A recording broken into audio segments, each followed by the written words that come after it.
La colonia Roma es un espacio policéntrico, es un eje urbano, un centro de trabajo, de equipamiento educativo, es un barrio habitacional, pero también un sitio de alto contenido simbólico e histórico.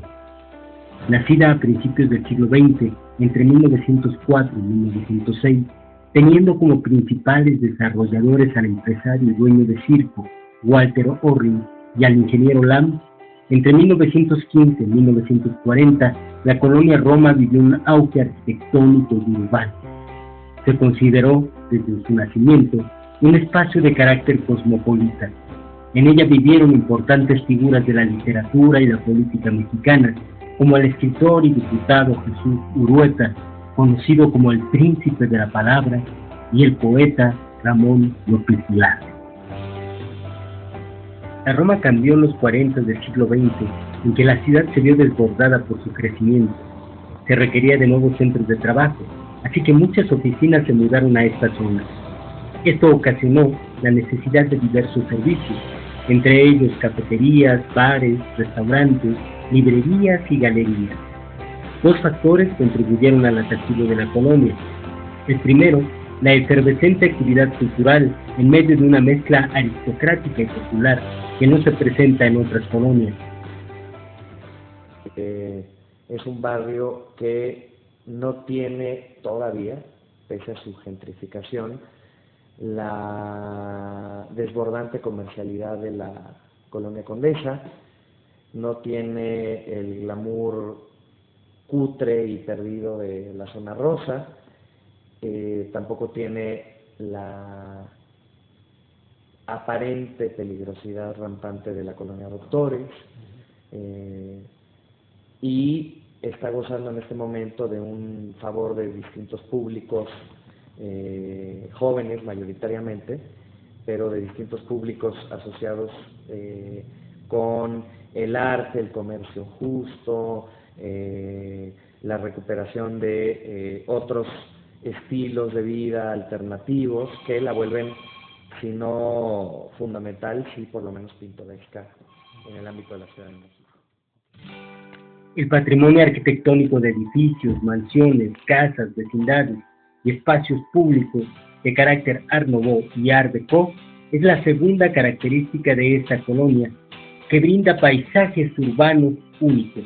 La Ciudad de México posee más de 1000 edificios catalogados como patrimoniales por el INAH y el INBA, y la Roma posee más del 10% de estos edificios.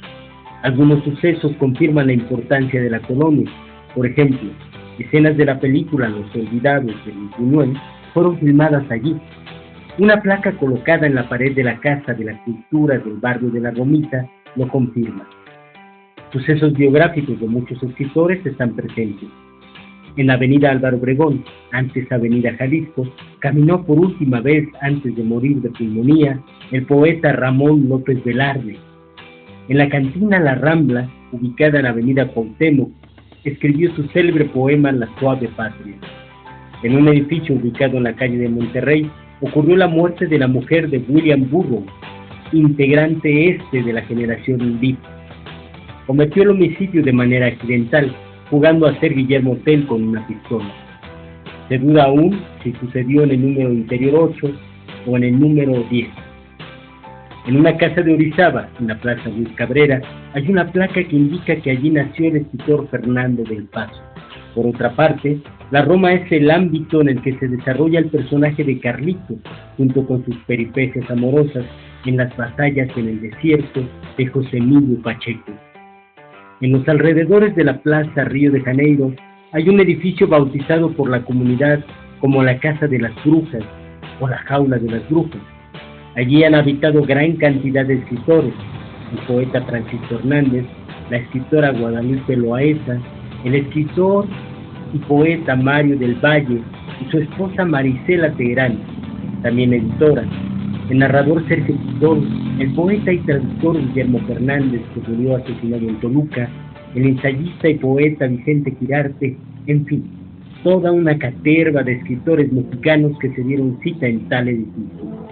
También allí vivió una famosa bruja que atendía a políticos de altos vuelos, a la que se conoció con el nombre de Pachita.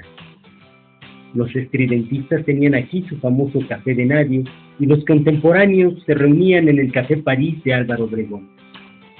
¿Qué más que recalcar el lugar donde se hacen los característicos aquelarres literarios, la Casa del Poeta, donde autores y traductores se reúnen con frecuencia? Es parte vital de la existencia literaria, un referente para generaciones jóvenes y no tan jóvenes que gustan de compartir y escuchar poesía. La Casa del Poeta, ubicada en Avenida Álvaro Obregón número 73, es un lugar de alta significación en el barrio. Muchos libros citan a esta colonia generando imaginarios. El libro de Pacheco, Las batallas en el desierto, se ha vuelto un manual para sobrevivir la adolescencia desde hace generaciones, y sucede en estas calles. Un autor zacatecano también se adentra en sus avenidas y sus paseos, tal y como se describe a continuación. También podríamos pensar en los poemas de López Velarde, contenidos en El Son del Corazón, al leerlos a la luz de dramáticos faroles, como el poeta llamaba a las luces de Avenida Jalisco, hoy Avenida Álvaro Obregón, cuando iba a dar largas caminatas en busca de inspiración. Está también El vampiro de la colonia Roma, de Luis Zapata, que le genera a la colonia más bien un imaginario de departamentos abandonados o semiabandonados, oscuros, ligados a las drogas y encuentros clandestinos, principalmente de naturaleza homosexual.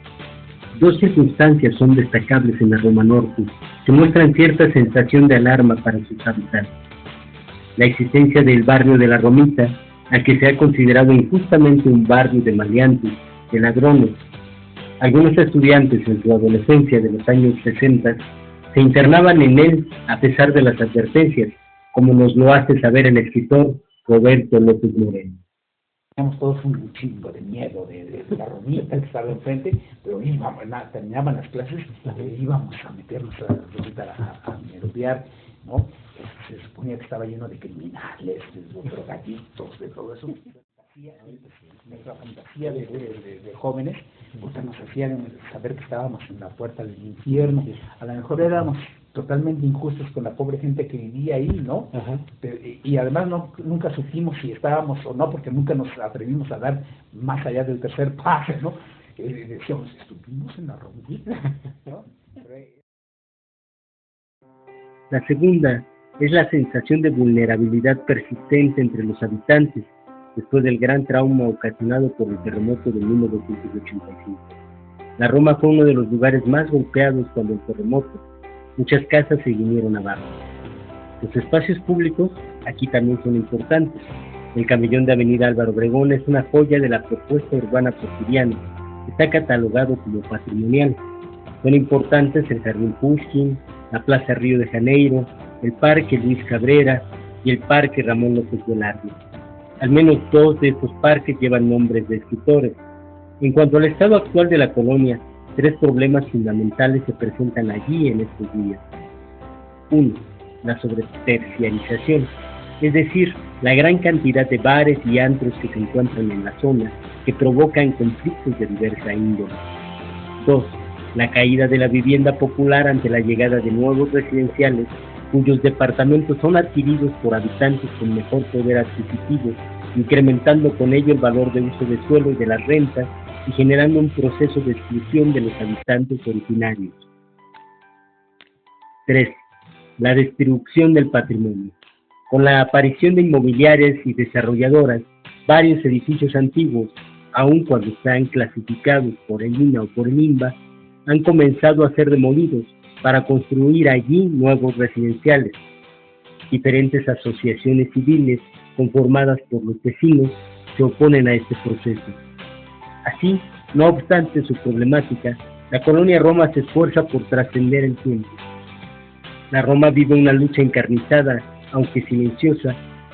Ante ello, se opone la identidad, la memoria de las romanas y los romanos, quienes para recordar quiénes son, invocan en gran medida a los pintores, músicos, escritores y líderes civiles que les han dado prestigio cultural dentro de casas y calles, que han construido imaginarios literarios y artísticos que reconocen los propios habitantes. Los procesos inmobiliarios son fuertes, pero la colonia Roma Norte ve en su propia fuerza simbólica y a pesar de todo, la oportunidad de sobrevivir como lo que es uno de los corazones más importantes de la Ciudad de México, al que, sin duda, corresponde preservar durante muchos años. Porque una ciudad sin corazón está condenada a morir.